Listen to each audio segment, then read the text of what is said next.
சிவபெருமான் ஆதி அந்தம் இல்லாத அருட்பெருஞ்சோதி. அப்படின்னா என்ன அர்த்தம்னா, அவருக்கு அப்பாவும் கிடையாது, அம்மாவும் கிடையாது. ஆனா அப்பேற்பட்ட சிவபெருமான் தன்னை எல்லாரும் அப்பா என்று அழைத்த போது சிவபெருமான் ஒருவரை அப்பா என்று அழைத்தார் என்றால் அது கண்ணப்பனைத்தான். ஏன்னா கண் எடுத்து அப்பம் போது நில் கண் அப்பான்னு 16 வயசு சின்ன பையனை பார்த்து அப்பான்னு சொல்லுது. ஏன் அப்படின்னா, நான் நினைக்கிறது உண்டு, நம்ம உறவுகள்ல தன்னையே அறுத்து தன் மகனுக்காக கொடுக்கிற ஒரு உறவுனா அது அப்பா மட்டும்தான்.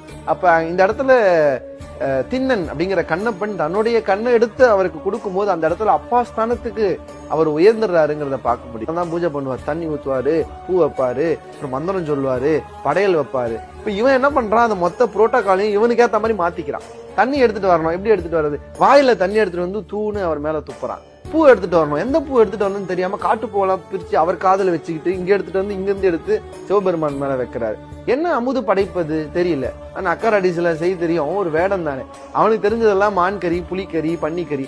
பன்றிக்கறி தான் அவனுக்கு ரொம்ப பிடிச்சதுன்னு அதை வேட்டையாடி அதை சுட்டு அதை எடுத்து வாயில கொஞ்சம் டேஸ்ட் பண்ணி அதுல எது ரொம்ப சுவையா இருக்குங்கிறத பார்த்து எடுத்துட்டு வந்து கடவுளுக்கு வைக்கிறாங்க. நம்மளாம் இன்னைக்கு கடவுளுக்கு ஒண்ணு படைக்கும் போது என்ன யோசிப்போம்னா, மூக்க கட்டிக்கோ, எச்சப்படக்கூடாது, டேஸ்ட் பார்க்க கூடாது. ஆனா நம்ம சாம்பார்ல உப்பு இல்லையா, பரவாயில்ல நம்ம போட்டுக்கலாம், நமக்கு சாம்பார்ல உப்பு இருந்து சாப்பிட்டுக்கணும், அவருக்கு தெரியும் சாப்பிடா போறாரு, படையில வச்சிரு அப்படின்னு நம்ம இன்னைக்கு நினைக்கிறோம். ஆனா கண்ணப்பனோட அன்பு அவர் உண்மையிலேயே சாப்பிடுறாருன்னு அவர் நினைக்கிறார்.